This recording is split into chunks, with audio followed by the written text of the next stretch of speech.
Hey, what's up, everybody? Sam Pierce here alongside Daniel Mason, and after a short hiatus, we are back here on the Sam and Mason Show for you on YouTube. What a great episode of Monday Night Raw we've got coming out as the road to Extreme Rules is picking up here. 3 matches announced for the Extreme Rules card, and the build-up to the event really took to another level of intensity this past Monday night on Raw. And one of the things I mentioned, Mason, was that a lot of the matches on Raw this week got a good amount of time. And that's not something that was, it wasn't possible on the 2-hour show. And, ever since Raw went to 3 hours, I found that it was unnecessary, right? Because, they were filling that 3 hours with, really stupid comedy shit, like with Santino and Great Khali and Hornswoggle, and a lot of recap videos, stuff like that. It was basically just time so that they could sell more ad space. You know what I mean? Well, yeah, especially the Raws leading up to WrestleMania. That was a really big problem with a lot of promos and just videos and all this crap we didn't want to see. And then, they still do the stupid comedy stuff with Santino, in a fucking ballerina suit, dancing around the ring and all that crap. Yeah. But yeah, a lot of good matches this past Monday. As I mentioned in that update video yesterday, we had that triple threat match with all the 3 managers, sort of, Ricardo, Zeb, and Biggie. Which, and for what it was entertaining, I guess. It wasn't a great... Yeah, I guess that was the comedy, I guess, whatever. And it wasn't even that bad because you had the 3 guys, you had Ziggler, Swag, and Del Rio all involved, pretty much. Yeah, and there was actually something on the line. You know what I mean? It wasn't for no reason.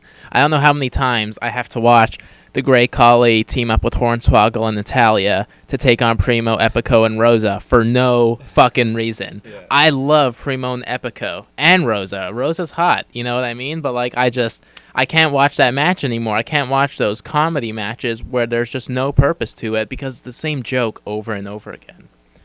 And so, as I was saying, Randy Orton versus Cody Rhodes was an amazing match, and it got a bunch of time.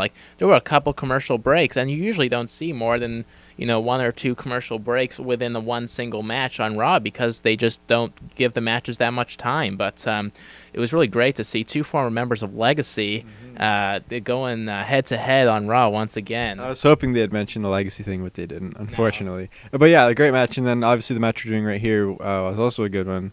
Champion versus champion.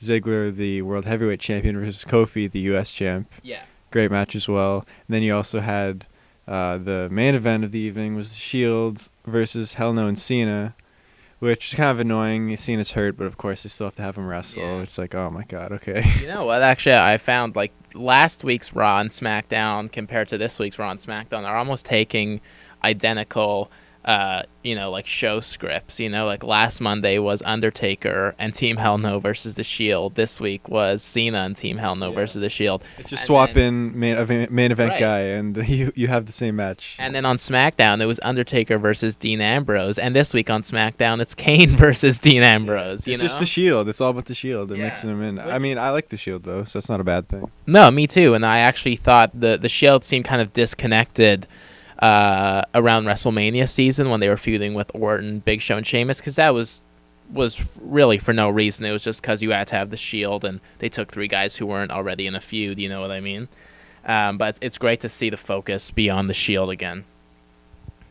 And so, Extreme Rules is getting very close here. Wow, turn your phone off. Sorry, I'm very popular in the world of wrestling. People are messaging me about all this different shit. So, not just in the world of wrestling, in the real world. Just the world of wrestling. That's real world as well. I'm very popular. No. No, I'm not. Oh, okay.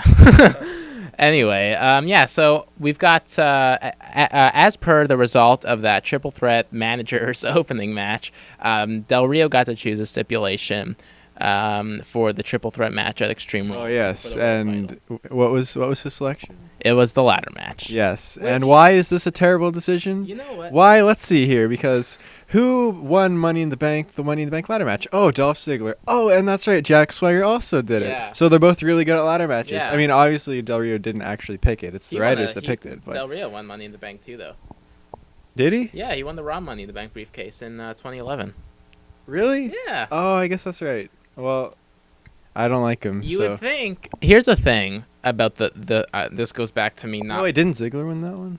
No, Ziggler won last year's, 2012. Oh yeah, I still think it's 2012. Yeah, I forgot it's I still think it's 2005. So there you go. Oh yeah. And the thing is here, it goes back to me not liking themed pay-per-views. You shouldn't book a ladder match and then also have TLC as an entire pay-per-view. You know what I mean? It ruins the build up to the TLC event. Don't have an event where only 3 weapons are legal and then have an event where all of them are, because it downplays the whole seriousness of the TLC event. You know what I mean? Because they're like, the only night a year where tables, ladders, and chairs are illegal except for Extreme Rules and every other event. Yeah. You know what I mean? Like, and whenever we want. Yeah, exactly. Like, anyway, but those 3 guys obviously are all very seasoned in ladder matches, and they are obviously all very good performers, and I think it's just a setup so that, like the other guys, the losers in the match, don't have to look bad because nobody has to get pinned, right? And that's, I think, the purpose, because they don't want anybody to look bad coming out of that match, especially because both Swagger and Del Rio have gotten pinned a couple times over the past few weeks, and then obviously I think Ziggler's World Heavyweight title reign is going to continue after Extreme Well, Ziggler's gotten pinned a bunch too. Yeah, which they obviously don't really care about, but hopefully this is a change of things to come. You know what I mean? Like, hopefully that they don't want Ziggler to get pinned all the time. They don't want guys like Del Rio or Swagger to get pinned all the time, and that's why they're putting this ladder match in place so that nobody has to look bad. And for Ricardo's sake, I hope he's not standing ringside so he doesn't get thrown off a ladder. Yeah, no, he definitely is. They're gonna have Zeb and Ricardo and AJ all standing on ladders, and they're all going down straight to the floor all at the same time. God. Yeah, poor AJ. Bones will be broken. Yeah, hopefully not AJ's though. Yeah, well, I mean, she's has the body of a 9-year-old girl, so she's very fragile. That's true. Very attractive woman though, nonetheless. Wait, are you a pedophile? No. Is that what you're saying? Well, no, she's not 9 years old, Mason. I think. Yeah, who knows these days? What's that supposed to be? I don't know. Okay. Triple H versus Brock Lesnar is going to happen in a steel cage match at Extreme Rules. And apparently they wanted this match to take place at a later date, perhaps at this year's SummerSlam. It would kind of come full circle from when the perfect storm between Triple H and Lesnar began at last year's SummerSlam. But with The Rock initially being advertised for Extreme Rules and then being taken off due to injury, they thought that they needed some more star power for the Extreme Rules main event to continue the pay-per-view momentum from WrestleMania. So that's why they had Lesnar booked on this show and Triple H as well. A steel cage kind of seems lackluster to settle the feud between them, to be honest. If anything, I think it should be Hell in a Cell, because Triple H and Brock Lesnar, not to mention guys like The Undertaker, Mick Foley, H and Lesnar are 2 of, the seasoned Hell in a Cell competitors. I thought the match was in Hell in a Cell. No, it's only a steel cage. Didn't Heyman say it was Hell in a Cell? I'm pretty sure he did. No, it's steel cage. Like when he's reading the email he sent on his phone, I'm pretty sure he said Hell in a Cell. No, it's definitely steel cage. Definitely steel cage. Okay, never mind. Yeah. I'm an idiot. I don't know. No, you're not. You're not an idiot. But yeah. Yeah, it should be. Well, I guess I just assumed it was Hell in a Cell. Right, exactly. Like, it seems like a steel cage match is not that extreme. Although escape rules are apparently off for this match. It has to end by pinfall or submission. You can't. So why do they even have the steel cage? I don't know. Just to be. This is just a bad decision. Yeah, exactly. It's a little gimmicky. I'm sure it's going to be a good match nonetheless. You know what I mean? But anyway, that match is set in stone, and apparently the feud will be over.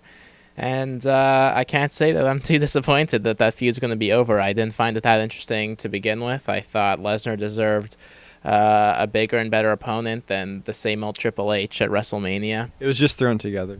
Yeah, and honestly, if I would have booked WrestleMania, I had these 4 guys to choose from: Undertaker, Punk, H, and Lesnar.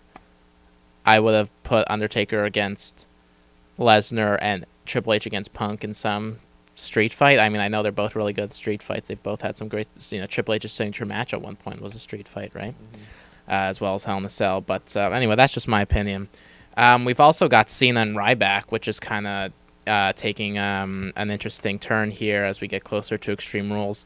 They're not really exchanging. Cena did deliver that AA to Ryback, not this past week, but the week before that on Monday Night Raw to Ryback. And now in the main event of this past week's Raw, Ryback watched as the Shield attacked him, and Cena had to take his shoe off and stuff because he was so injured. His foot was really hurting, and Ryback, who was supposed to be his partner in that match, and said that he left. Apparently, he was at the arena the whole time. He just didn't want to participate in a tag team match with Cena.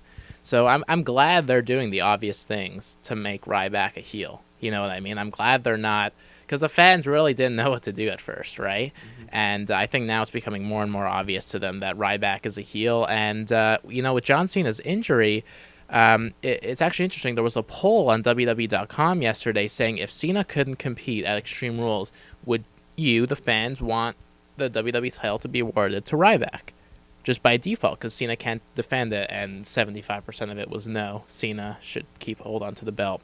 So I think they're thinking of other ways. Maybe if Cena's too injured to wrestle at Extreme Rules, because it's a one-on-one match, right? He can wrestle in a tag team match where he doesn't have to work a lot. But if it's a one-on-one match, especially one at Extreme Rules, where there'll likely be a lot of, high-risk spots involved, he may not be able to do that.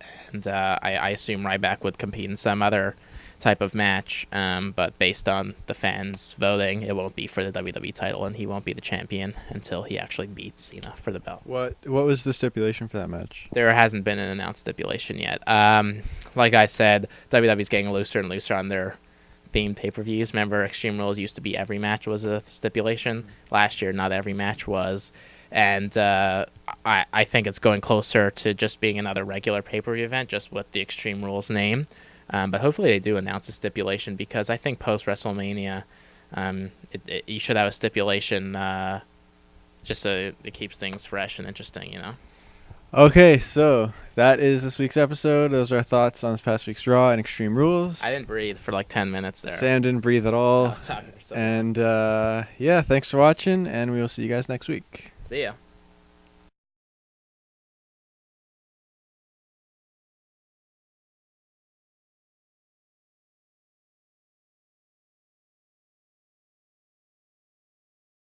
Anything about the whole fandangoing thing, if they had just let it be in the hands of the fans, as that rhyme goes, it would have been a lot cooler. But the fandangoing gimmick is it's making me hard. It's making oh my God.